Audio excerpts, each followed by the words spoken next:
Confidence en 1982, ce n'était pas Biya qui devait prendre le pouvoir. Bienvenue sur Camé Actu, où nous vous apportons des mises à jour viables sur l'actualité du Cameroun, et si vous êtes nouveau sur cette chaîne, veuillez vous abonner pour plus de mises à jour.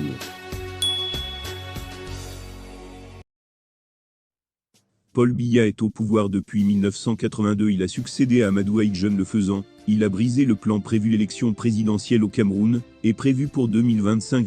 La grande question que tout le monde se pose, c'est si le président du Rassemblement démocratique pour le peuple camerounais, RDPC, Paul Biya, 89 ans, se représentera-t-il oui ou non? Pour l'instant, le parti ne donne aucune indication. En attendant, le secrétaire général à la communication du SDF, Social-démocratique Front Littoral, Xavier Belemanan exprime que ce n'était pas Paul Biya qui devait remplacer Amadou Ahidjo à l'époque où il a pris le pouvoir. Le militant du SDF a été invité dans les locaux d'Abc Radio, jeudi le 16 juin 2022. C'est depuis là-bas qu'il a donné son point de vue, s'accoudant sur les éléments d'information dont il dispose sur la succession entre Amadou Ahidjo, malade à l'époque, et Paul Biya qui était jadis Premier ministre. En réalité, c'est un 04 novembre 1982 que le président de la République camerounaise, Amadou Ahidjo Baba Toura, âgé autrefois de 58 ans, a annoncé sa démission pour s'occuper de son état de santé dégradant.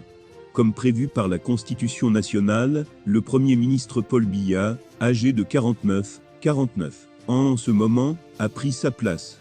Xavier Belemanan est convaincu que ce n'était pas comme cela qu'il fallait procéder en 1982, quand le président Amadou Ahidjo quittait le pouvoir. C'est un anglophone qui devait prendre le pouvoir, parce que c'est ce qui était convenu à Foumban, mais l'accord a été violé, et il stipulait que quand un président était francophone, le Premier ministre devait être anglophone et vice-versa. Aujourd'hui, le président de la République est francophone, le président du Sénat est francophone, et le président de l'Assemblée nationale est francophone. Crise anglophone et retraite de John Frundis sont des extrémistes, ambazoniens et gouvernement, qui gèrent cette crise en face à face, et c'est cela qui justifie le bilan catastrophique de cette crise. Comme toutes les crises dans le monde, c'est la table de négociation et la voie du dialogue qui doivent être privilégiées. L'origine de cette crise est un problème de non-respect des accords de Foumban. Chairman John Frundi n'est plus le chairman des années 9, aujourd'hui il est vieux, et a des maladies.